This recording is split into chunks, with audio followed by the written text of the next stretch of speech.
Alright, I'm going to tie a squirmy wormy or a squirmy in a size 14. This is one of my atomic options, my when all else fails fly. There's controversy behind this one. Some people don't think it's a fly because of the material, and in some places like the San Juan River, this is banned. You wouldn't be able to use this, but I fish it sometimes, like I said, when all else fails, and I'll be asking some of my friends who fish quite often, ask them what their atomic plan is, or fly when all else fails, and tie some of those. If you guys want to leave some comments on some of the flies that you guys use when all else fails, I'd be happy to try to tie those for you. So I'm starting off with a nymph hook, a Temco model 2457. Hopefully it's clear enough for you to see. And I'm gonna throw on a 3.0 tungsten bead in pink. And what I do with these is I actually turn them backwards, and I'm going to put the big side on the hook first, like so. And then what I do also with these is I mash down the barb. One, it's easier on the fish, and two, it's easier to get out of the fish. But I like to mash down the barbs on my nymphs. So I'm going to go ahead and set this in the vise. For my thread, I am using Danville 70 denier, and I'm just going to simply start this at the back of the hook. Make an adjustment here.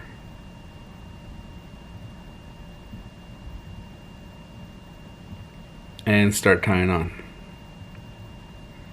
So I just start my thread right behind the eye of the hook, go back maybe about a quarter, and I cut off there. Now I am going to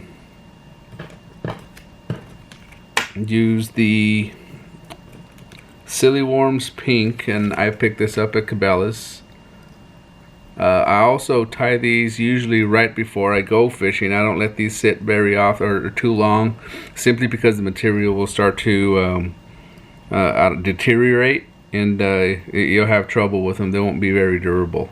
What I do is I just cut a piece off here of this squirmy material, and then I'll fold it in half and cut it right in the middle.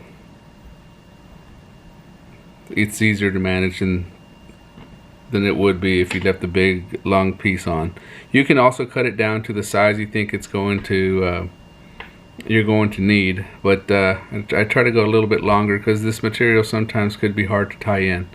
So what I do is, here's I guess the tip of the day to help me out with putting some of my thread on, is I like to give it a counterclockwise spin, and what this does is it helps your thread bend backwards or kick backwards, and it's kind of easier to tie stuff in.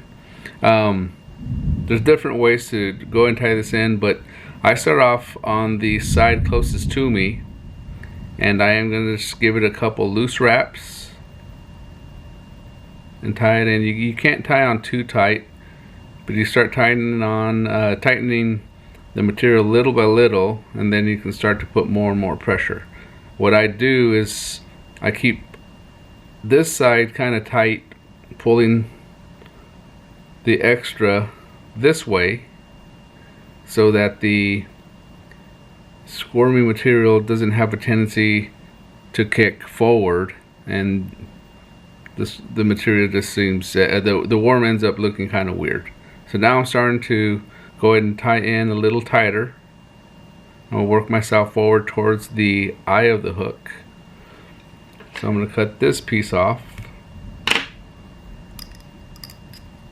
and try to mash that down. I'm switching hands to tie down the rest of this material. So I'll work my way forward.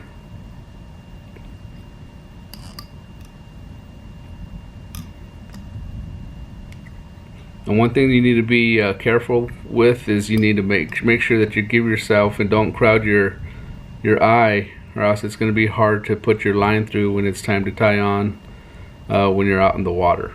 Okay, at this point now, it's small enough for me to be able to wedge my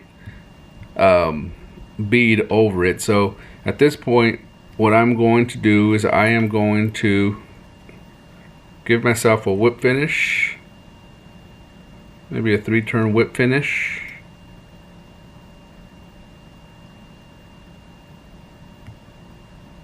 And I'm done with that part of the fly. Snip it off close. Okay, so now I'm going to simply slide my bead over the top and just work it on there. If it's too fat, it obviously isn't going to work. You might have to go back and retie a little slimmer, but this should work. And there we go. So I can still access the eye of the hook. Okay, now I can cut this down to size if I want to, which I am. I'm going to go ahead and cut this a little shorter, simply because it's easier to work with as I go on with the rest of the fly. It's probably still a little bit too long, but you can see how this material has a tendency to kick to the opposite side of the hook. So let me see why I can't work that material on a little further. And there we go.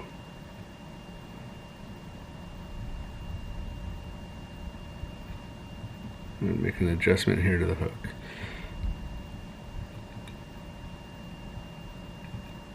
Okay, so there it is. It worked out. Just had to work it on there a little further, but now I got this part of the Squirmy, the front part, kind of facing forward.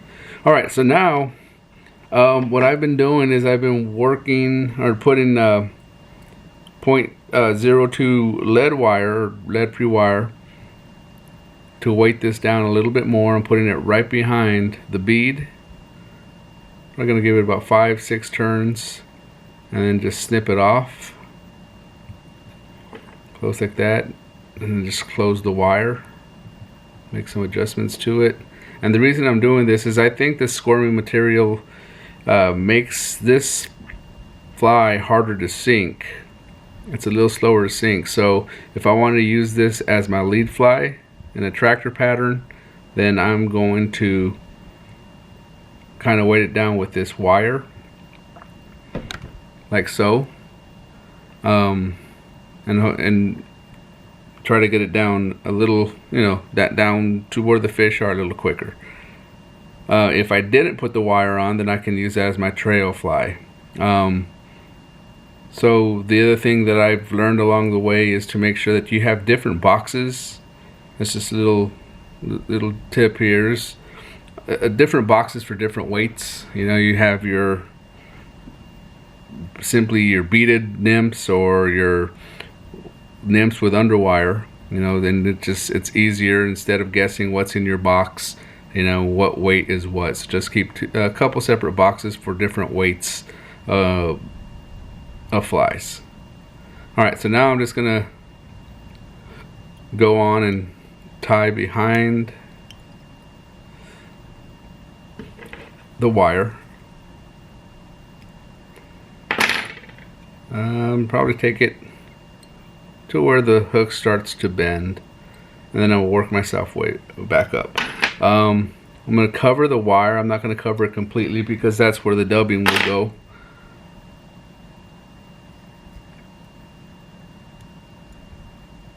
And make sure the wire is locked in.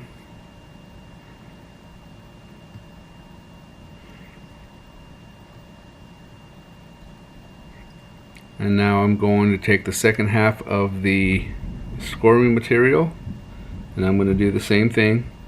Give myself some room to work with back here. Give myself a counterclockwise spin.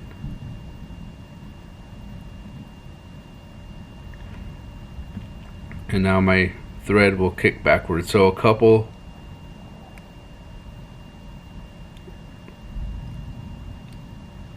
loose turns there. Here I'm going to switch hands because I'm going to tie this in behind, but I got to put pressure towards me to keep the fly from following the thread. So here we go. So now as I've got it tied on here, now I can start putting a little bit tighter wraps. This side here, and then work myself back down, and I should be good at this point to cut off the excess. Okay, so I can go ahead and cover this up.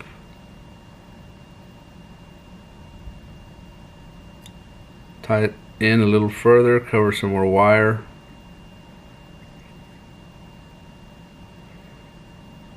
And that's it. I'm ready to dub. I'm going to use Ice Dub UV Red to cover the rest of the body. And whenever I dub, one of the things that I've learned along the way is it is much easier to add than it is to take off. So you don't want to go heavy. You can always add more dubbing, but once this stuff gets on there, it's difficult to take off once you start spinning it. So I'll just add as I need. Okay, so just dubbed on to the thread. I didn't use any wax or anything. I don't think it's necessary when you use this type of dubbing. Maybe when you use hare's ears, wax could be beneficial. So now I'm just going to start wrapping, covering the body. There you go. I need some more dub. Push some more dubbing, and same thing. Just going to cover.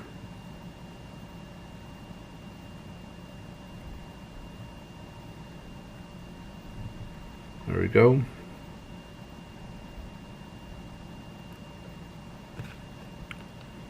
Add a little bit more dubbing and finish up the fly. Yeah, like I said, when all else fails, this is one of my go-to patterns that really does catch fish. And it works. You know, it attracts trout from all over the place, and it's an effective fly. There we go. Probably just add just a little bit more.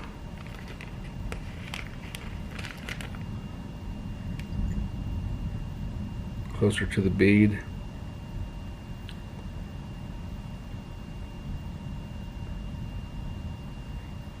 There we go. Okay, at this point I'm done with the fly. All I need to do is whip finish. I'm gonna have to go through, put the squirmy material through. All I have to do is extend down, give it a 4 or 5 turn whip finish, and that's it.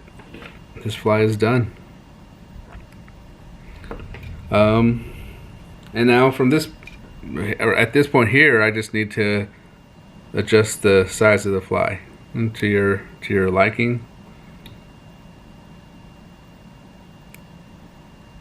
And that would be it.